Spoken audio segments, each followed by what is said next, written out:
and welcome to this session on community-supported agriculture. I'm Suzy Russell. I'm the coordinator of the Community Supported Agriculture Network UK, and I'm joined here by our chair and representatives from 7 of our CSAs and also 2 colleagues. So we're going to give a little bit of an overview of CSA and why we think it's brilliant. And then there's going to be, you'll get 2 chances to go into breakout rooms with 6 different breakout rooms. So you'll get 20 to 25 minutes for the first one, and then you can choose a second one to go into. But I'll explain a bit more about that later. And then at the end, we'll come back together for any kind of general questions. I hope you've all been enjoying the conference so far. This is quite a practical session compared to some of the others. So yeah, any questions in the chat? There are lots of people with a lot more knowledge than me that will be able to answer them really well. And yeah, we'll make a start.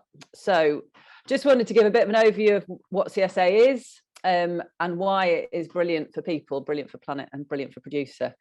So our charter, which we've recently redefined with our members, we've got a membership of about over 170 CSAs across the UK. And we all agreed that CSAs in the UK share the following characteristics. So they're agroecological, and that we take the definition from the European Agroecology Network. They're viable businesses, so that kind of differentiates them from the social farms and gardens model, or a model where you might be doing something like community development or education or therapy as your main aim, and then producing food, fuel or fibre as a secondary thing. So these are viable food, fuel and fibre producing businesses.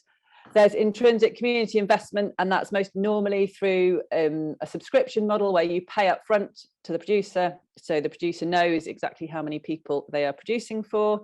It's also can be through volunteering, so investing labour, and sometimes through investing in the actual business or in the land that the food, fuel or fibre is being produced on. So some CSAs, like Canalside, that's represented here by Gareth Davies, is owned by the members of that CSA. And it's a local direct sales model, and the majority of the produce comes from the farm itself. So it's an extremely short supply chain, and that means that CSAs stay small generally, because the point is that you have this incredible connection with the people that you're feeding or providing produce for. So most CSAs in the UK are horticultural, but there are also flour, livestock, poultry, egg, fish, herb, fibre and fuel CSAs. Why should you get involved in one? We all know, I hope we all know that we need more locally produced sustainable food, and maybe we all actually need to be in some way producing food. So maybe producing food should be like brushing your teeth. It's something we just all do. CSA is a brilliant way to make that happen. So it's a brilliant way to have complete involvement and do it as what you do every day. It's also a way to volunteer at your local CSA and do it, just drop down there once a week. Why it makes sense. So it gives you access to local, fresh and nutritious food, and it's part of a sustainable food system. It offers communities a direct connection to and engagement with UK farmers and farmland, which we've really lost, that connection to growing, to food. It has huge mental and physical health and well-being benefits for communities and for the people that volunteer. The whole farming pound is retained in the local economy. That's compared to just 8% of the food pound retained by average farmers in the UK. It can produce direct routes to market for existing landowners, and it can create a productivity bump. So when a larger landowner starts a CSA, often that turns a small piece of land which wasn't creating much into a very high productivity area. It has incredible environmental benefits and public goods. It supports job creation and skills development. So we know that CSAs employ more people per hectare than your average UK farm. Produces lots of volunteering opportunities. All our CSAs take volunteers. It creates vibrant food communities. They're economically viable. It's a way of making a living that works and is stable. What we're seeing that's I think is really interesting is that there's a sort of growth by proliferation model. So rather than the individual businesses getting bigger and bigger and bigger, which is the kind of standard model of our time, what we see in the CSA world is that a CSA gets to a certain point, and then instead of getting bigger, it supports a new CSA to start nearby. So actually you get this kind of mushroom effect of loads of small, amazing, small, connected into the community businesses. And CSAs are self-reliant. So over 95% of our CSAs are under 5 hectares. They don't get subsidies from the government. They manage to survive despite that, and they are growing in an amazing sustainable farming and growing in an amazingly sustainable way. And because of that, and because of the small scale, and because of the subscription model, so you know what your working capital for the year is going to be upfront, it's a really good model for new entrants. And I think everybody here probably knows how desperate we are for new farmers in the UK. So just wanted to give, these are a couple of shots of CSAs from above, just to kind of, they're so diverse. So this is Tomnahar in Scotland. It's a vegetable and flower CSA, and this one is Seoul Farm in Devon. I think they're just really beautiful shots. These are a couple of case studies. So we've got Ed on the call today. Ed runs Chag Food with his partner Izzy in Devon. And then that's Kaitan on the Gower in Wales. So I think there are now, Tom and the team at Kaitan, I think, have supported 5 new CSAs to start up around them in the Gower. That's on the left there, you can see Go Local Food. That's a co-op up in Northumberland. They do a Vegfox for their members. They also do a cooperative buy from Suma. So they sell whole food products, and they do a crowd farming buy from Spain, so you can also get olive oil and oranges through the CSA. And then on the other side is Flintshire, which is the model of CSA in the UK is really diverse, and more diverse than in a lot of other countries. So ranges from, Flintshire is an entirely voluntarily run CSA, so there's no paid staff on that one. Everybody grows. And then some people, not all the members, I think they've got about 100 members, and around 50 of the members take veg out, and you can either pay for your veg, or you get, I think it's every hour you spend growing is the equivalent of the price of a kilo of potatoes. So once a week you can go and spend your growing credits on veg that you've helped grow. So they're on the Welsh borders. So that's enough for me. I'm going to ask the 7 CSAs we've got represented in this order to just tell you all why they chose CSA and why they think it's such a brilliant model. So I'm going to hand over to Gareth to start.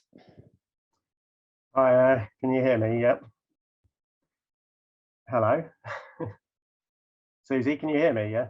Yeah, we can hear right, you. okay, You're on. Well, in a word, it's all about, for me, it's all about community. So CSA for me is all about engaging with food consumers, which on the face of it is all of us, and farming with them, basically. So it's about people embedding farming back into a community. The CSA members get access to and engage with meaningful food and farm production for their own consumption. The growers get support of the community around them, and they're embedded in that community again, and that provides them with meaning as well for their work. So to me, CSA is all about communities taking a meaningful control over their own food production, and I mean, to use the jargon, having sovereignty over their own food production. I personally also believe that CSA is really the only long-term viable horticultural solution in this country that respects producers, consumers, and the environment. And it's going to be really needed going into the future with the twin challenges, really, of biodiversity loss and climate change, of course. So we're really going to need to re-embed farming back into communities to meet that challenge. So in a nutshell, that's my take on it. Over to you, Ed. Morning, everyone. Thanks, Gareth. So for me, CSA really represents an exciting and innovative farming model that really represents or reclaims a lot of transparency and integrity in the food system. It also represents an effective way to address a historic disconnection between producers and consumers that's been a real challenge in the UK context in particular.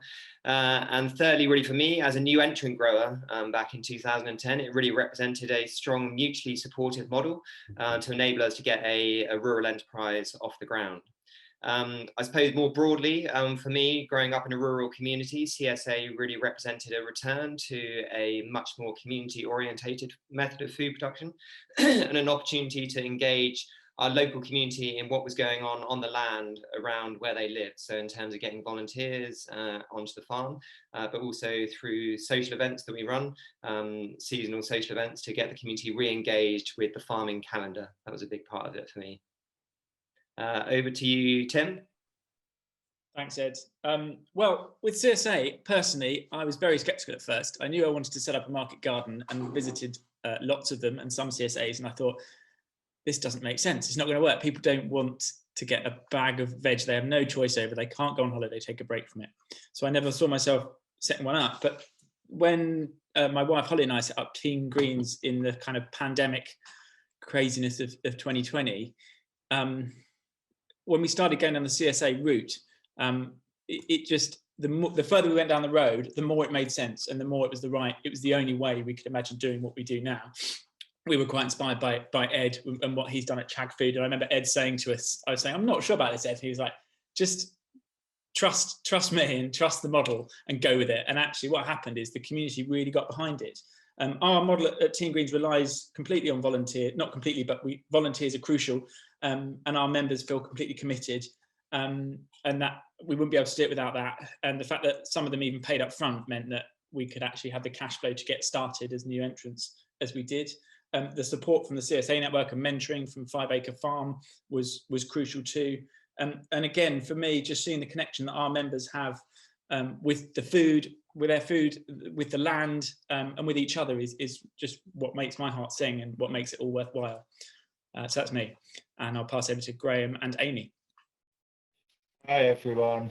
I'm going to let Amy answer this one because she's just had a big dig into this question. Yeah, so Stanford CSA is about 3 years old, and we were wondering whether we should still be a CSA and also what a CSA has done for us so far. And one of the things that I've noticed is the site. I've worked on other farms, and what we've got is a site which is so welcoming as a place that, so we just had a bunch of 7-year-olds come and do a bean harvest with us. We have people who are coming, my mum comes and volunteers, she's in her 70s. So there is this chance to create a space which is accessible and human scale, I guess is the word for me. It's like we can see together, we work as a small team with some small tools, and we transform a field into a really lively space which feeds us. And also it's the whole lively ecosystem around us, which is quite different to when we're walking in other fields in our area. I always love a lot of my projects are education, and I hope you can still hear me because it's saying that my internet is unstable. Can I see some thumbs up if you can you still hear me? Or some thumbs down if you can't hear me. Thumbs up, okay, great. So for me, it's creating this like living example, this food, you see the progress. And as an education project, it's just such an exciting way to get people of all ages, not just school education. This is everyone can step in and feel the change that they can make. And that's what I think is so compelling about the CSA model. Passing over to Charlotte. Hi there, I'm Charlotte from Camel CSA in Cornwall. We're actually a community-led CSA, and we were part of the very early wave of CSAs when we set up in 2008. And for us, when we set up, it was all about local food and about community involvement in producing local food. We've now got about 80 family household members, and all the years we've been going, we're coming up to our 14th growing season. It's been about connecting people with the land where their food's grown. It's about transparency, so that people who join us know exactly who's growing their food and exactly what's going on. We obviously over the years have adopted agroecological principles, but when we started out, we grew to organic principles. And we found it's been a really interesting road over the years. We've discovered so much, we've learned so much. We've provided employment for 4 growers, 4 part-time growers, and we have about 30 regular volunteers. And I would recommend it to anybody. It's been a fantastic part of my life and continues to be so. So I'm going to move and ask Rosie to take over, please. Hi, I'm Rosie, this is John, and we're from Blackgrove Green CSA in Hertfordshire. And one of the reasons why we chose CSA was to do with having less isolation as growers and farmers. So we were new entrants to farming 5 years ago, and we'd moved from London. So we'd moved to a new area where we kind of only really knew one person. And we wanted to grow vegetables on the land and farm. And I'd had some experience working in and volunteering in community farms in London. So I sort of knew that I definitely wanted to do it with other people, because that was what was so special. So for us, it's to do with people and just other people being involved in the project, and it not just being a kind of family show or like a 2-man show. We've got young kids, so it's just a really good way to meet people. And also it can be quite hard because of the hours you're keeping as a grower, and a lot of people, and you're not available at the weekend, so it's kind of hard to socialize. So we sort of find that a lot of the activities we do and the volunteer days that we do feel like it's part of our social calendar. And it really kind of feeds us in that way. Having the fixed income is amazing, because we're only small. We've just been doing it for 3 years, so we've got 15 veg boxes per week. So I know exactly what my income's going to be, and those people we know really well, and they hold us to account. So they can give us feedback on what was in the box and what worked and what didn't work, and we can kind of have an honest conversation with them. But it also feels like they care about like our well-being and about the business. So it's sort of like a good way for us to get started from scratch in a new place, in a new area. As new entrants to farming, it feels like you're kind of quite cosseted, and it's a good way to have a kind of slow start into it, I think. Also allows us to go on holiday, because we've got some of the members looking after the farm right now. Yeah, because they kind of learned the ropes as they were volunteering with us. So and that's another thing I know a lot of growers and farmers find it really hard to be able to go away. Okay, so I'll pass on to who was next? Lawrence and Adele. Lawrence and Adele.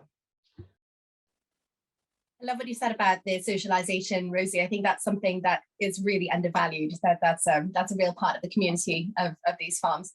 I'm Adele, this is Lawrence, and we are with Seoul Farm in Cornwall. Sorry, it didn't have a massive amount of sleep last night. Yeah, we didn't have a huge vision for CSA. We did always want to do it. We always wanted to have that connection with local people.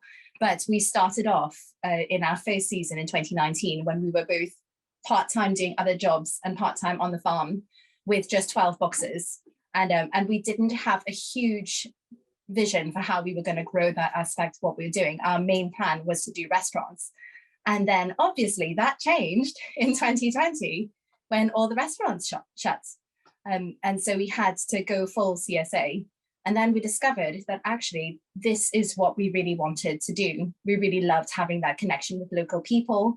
And we really loved what it allowed us to do in terms of making real food accessible to people who wouldn't normally be able to get food that was grown without sprays and grown in a regenerative way. And so for us, it was the kind of both the opportunity to have a reliable reliable income, to connect with the local people. But I think really for us, like, big part of why we do CSA is because we can run a solidarity scheme, which was something that we were trying to figure out how we would do with our restaurant model. And we have also added a market into what we're doing, and that kind of helps us to fund that aspect of the CSA as well. You want to say anything?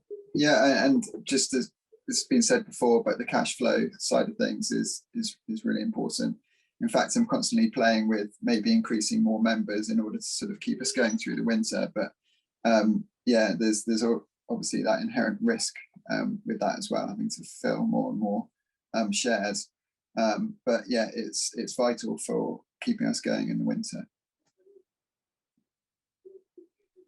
Okay, thanks everyone for sharing. I've really enjoyed hearing you all. So there's a couple more slides. I'll just get it back up. So yeah, I just wanted to give you a brief overview of us at the network. So we're the only organisation in the UK dedicated to supporting and promoting CSA, and we're a multi-stakeholder co-op. So our members get to decide what we do, and then we have so things like the charter gets decided by a vote across all our membership, and then the sort of I suppose direction is decided by a board currently of 9 members, of which there are a few on the call today. As I said before, we've got over 170 farm members representing over 50,000 people eating from CSA, and we've seen a huge growth in demand in the last 18 months. So you can see there kind of how much we've grown over the last 7 years. We came out of a soil association project, which was funded through Making Local Food Work, which worked with existing CSAs back in the kind of late noughties, early 10s. And those CSAs decided that they needed an organisation to support themselves that was independent. Our mission is to support and promote CSA farms to flourish across the country, and our vision is a thriving CSA in every neighbourhood.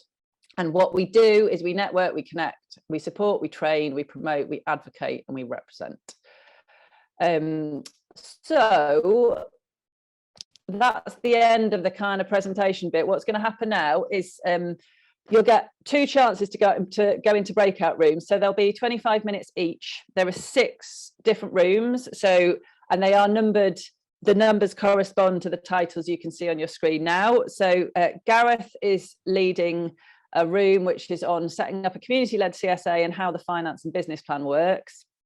Tim and Ed are leading a room on setting up a producer-led CSA and how the finance and business plan works. And for anyone that's not quite sure of the difference, it's not hard and fast, and a lot of UK CSAs kind of meld across these boundaries. But generally, a community-led CSA would be a group of people in a local community who decide they want access to better food, or fuel or fibre. And so they set up a CSA, form some kind of organisation, and then employ farmers, growers. A producer-led CSA is typically a couple or friends who decide they want to make their living from producing food, and so set up a CSA and then attract members. The third breakout room is Graham and Amy from Stamford Hall CSA, and also Amy Luck, our policy manager at the network, and that's going to be talking about working with schools and local authorities and increasing access to food and what Stamford Hall have been doing.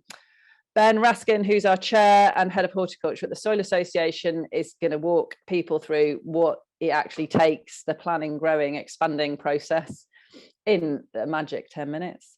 Then number 5 is Charlotte Barry from Camel CSA and Rosie from Blackgo Green. So they've both in their respective CSAs done various things to kind of increase access and encourage different people from different demographics to get involved.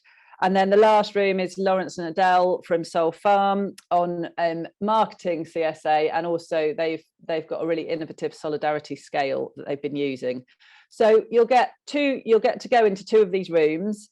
I'm going to open the rooms and you'll get to choose which one to go into. If I see that one room is really full, I may come in and ask a few people to move to another one. At the end of 25 minutes, I'll close the rooms, I'll reopen them, and you can go into a separate room, have another 20-25 minutes chat, and then towards the end of the session we'll come back in for a final 10 minutes of kind of sharing thoughts, and any kind of general questions. So I hope that makes sense for everyone.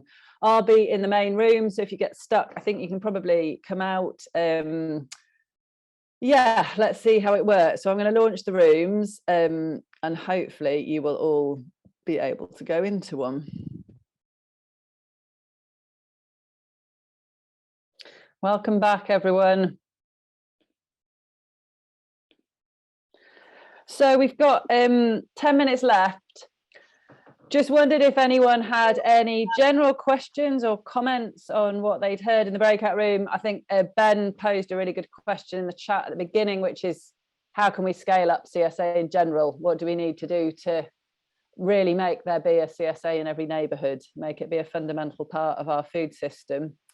Yeah, any thoughts from speakers or audience on that, or on anything else you've heard in the breakout rooms? I've put the link to our website in the chat and also our email. A couple of people have asked if the recordings of the breakouts would be available. They're not, but there is a sort of longer, more in-depth version of each of these rooms, really, in the form of a masterclass. So if you go onto our website, you'll find recordings of masterclasses. We are in the middle of a session of masterclasses, so you can also sign up. I think there are 3 left: business planning, marketing, and logistics, and all the other stuff are still to happen between now and April. So if you go on our website, you can sign up for those. They're 2-hour masterclasses on Wednesday mornings. Yeah, I'll just stop talking now and see if anyone's got any questions. Unmute yourself and ask if you do have a question, please, or put it in chat. Graham and Amy here from Stamford Hall CSA. Our internet has been absolutely terrible. I just wanted to apologise for everybody for the breakout room disruptions, but also to say we're really happy to speak to people one-on-one or by email, or if people want to come and visit us. Really, we just want to help people get linked up in the educational realm of what we're doing. So, you know, we've also got a lot of insight into connections with the local authorities, councils, schools. So if anyone's looking for advice on that, then we're happy to help one-on-one. Right. Hello, this is Anthony from Marston in Oxford. We have a forest garden, which is a community forest garden, and I'm just wondering whether anyone has any experience of including a forest garden in a CSA.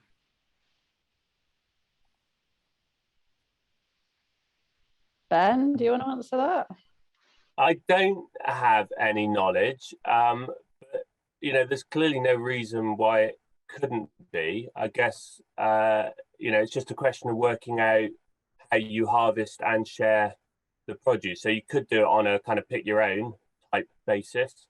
You know, in a way, anything that produces anything can be developed to a CSA model, because it's simply, you know, it is a sharing of the risk and reward. So, you know, if people want to either pay for a share of what's coming out of it or come along and help manage it and harvest it, then it could work. But I don't know of anyone that's done it already, but yeah.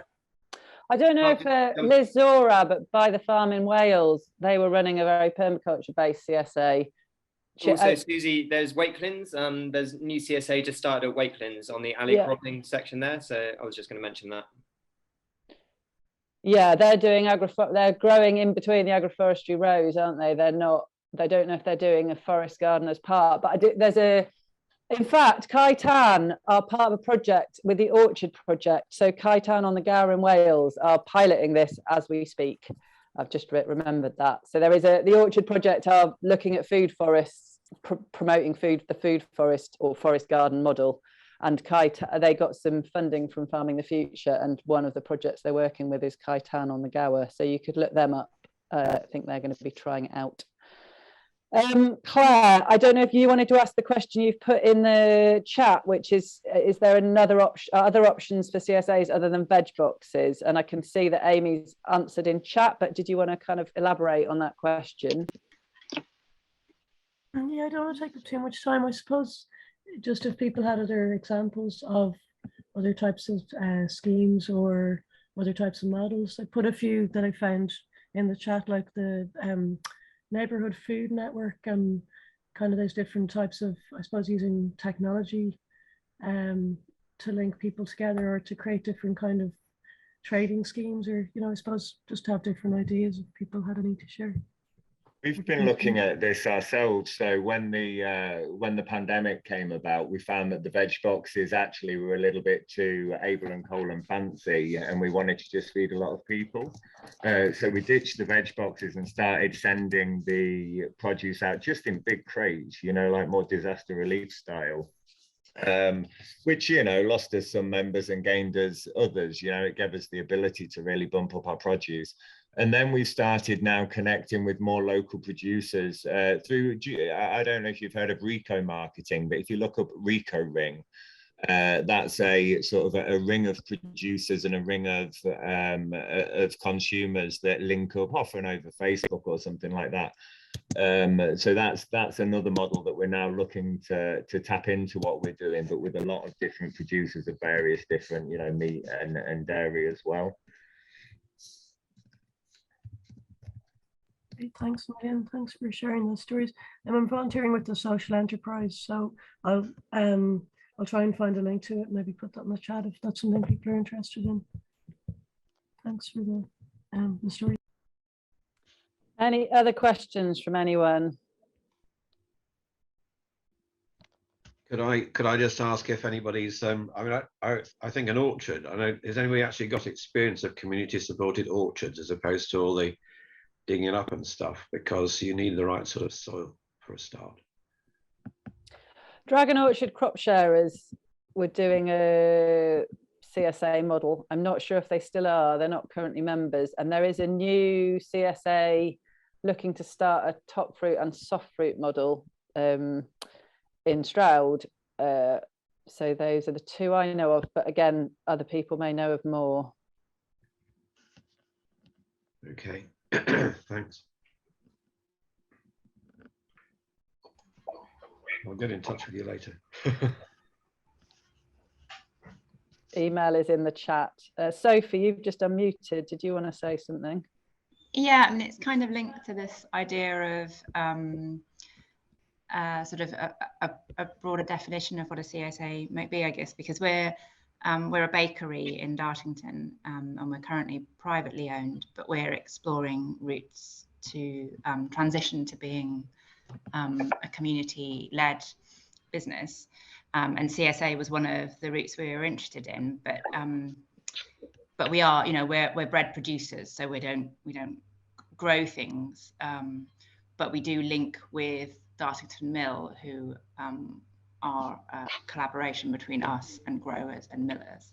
And I was just wondering if anyone had experience of bread-based CSAs. I think Torthatir in Pembrokeshire might be that, but it seems a bit unclear how they're running at the moment. So yeah, I was wondering if there was any experience of that, yeah, bread-based CSA or sort of secondary produce, I guess. I don't.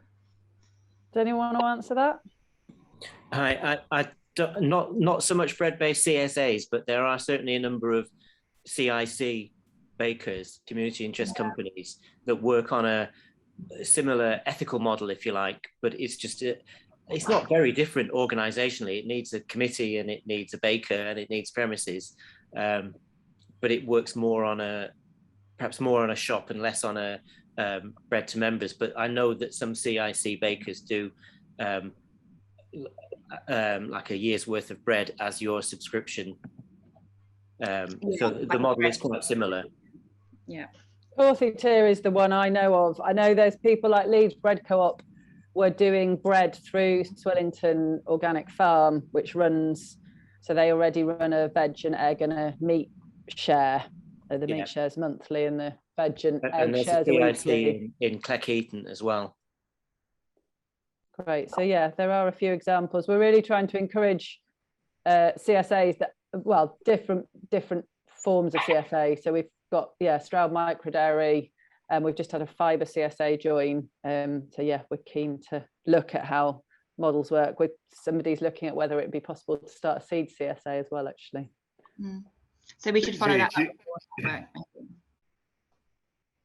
Suzy Russell, do you remember a couple of years ago at Oxford Real, I spoke with a guy, Gareth, from a Peasant Bakery in Wales. He was really keen to teach people about his Peasant Bakery. He had 160 members that he was providing a couple of loaves a week for, and he did it in a really simple way. His name's Gareth, but I can't remember what his farm was called. Do you remember? But we could look it Suzy, up. that is Gareth that taught it here. Okay. Yeah. Yeah. Great, we've got him. Awesome. Okay. But also that Beans on Toast project that you had, Graham and Amy, sounded so that was a link between baking and growing. But were you baking your own bread? Or? We actually looked at this model. We haven't done the bread part yet. We did the beans part. It was Wild Farm who came up with the system for the bread that we're putting in, but we've not got that far yet, as in the beans have gone in and the wheat is next in the rotation. But we are looking to bring that element into it for the schools, yeah. Okay. Right, we are nearly at the end. There's probably time for one more question. And then we're going to have to end. But yeah, as we've said, emails are in the chat. Do get in touch if you're interested, have a question or want to start or get involved in a CSA. And speakers, you should have got a Hoover link just to have a quick debrief before we all go off to different sessions. Yeah, so just for the speakers, if you can check the chat box, and I've direct messaged you a link to follow, and then look for the CSA speakers debrief meetup RSVP to join.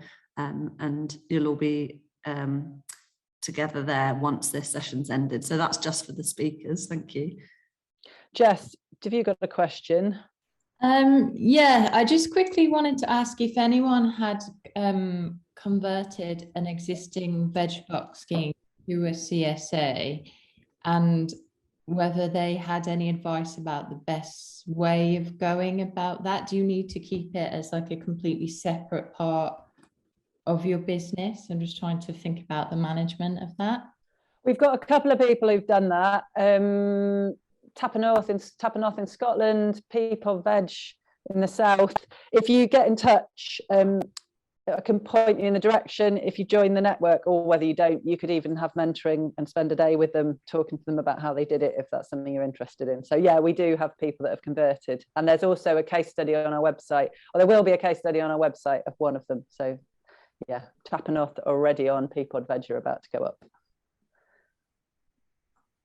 Okay. Could I ask a very quick question? Of course, probably the last one. Does CSA Network UK welcome members from Ireland? We, at the moment, from Northern Ireland, yes, we do. We're having a gathering in Ireland in March, and there is an Irish network. We did a gathering with them in 19, so this will be the first one after that. We're not really funded to support members from Ireland, but we do sometimes anyway. So yeah, we're very happy to chat to you and give advice, but we're also really keen to sort of support the Irish network to get going as well. So yeah, I mean, do get in touch. I've had quite a few inquiries from people in Ireland recently, actually, so it seems like there's a bit of a buzz over there. Right, thank you everyone. I think we probably need to go to let the Zoom be used by someone else. I hope that was useful. Thanks very much to all our speakers. You're all amazing, and yeah, probably see you in some other sessions later today.